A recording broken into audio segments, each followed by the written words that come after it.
నమస్తే. కథ వినండికి స్వాగతం. మనం ఈరోజు తేలు కుట్టిన దొంగ అనే కథను విందాం.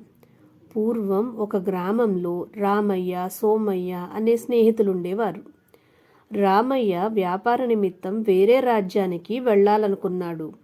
అతని దగ్గర కొన్ని బంగారు నగలున్నాయి. వాటిని దాచే విషయమై సోమయ్యను సలహా అడిగాడు.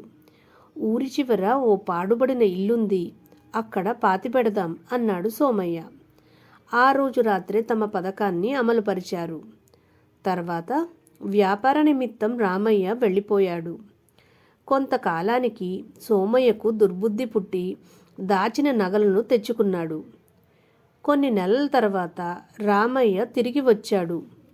ముందుగా నగలు దాచిన చోట తవ్వి చూసి తాను మోసపోయినట్లు గ్రహించాడు. మోసాన్ని మోసంతోనే జయించాలనుకుని నేరుగా సోమయ్య ఇంటికి వెళ్ళాడు. రామయ్యను చూడగానే సోమయ్య గుండె గుబేలుమంది. కాస్త ధైర్యం తెచ్చుకుని, రామయ్య, వ్యాపారం బాగా జరిగిందా అని అడిగాడు. మంచి లాభాలు వచ్చాయి, చాలా నగలు కొన్నాను.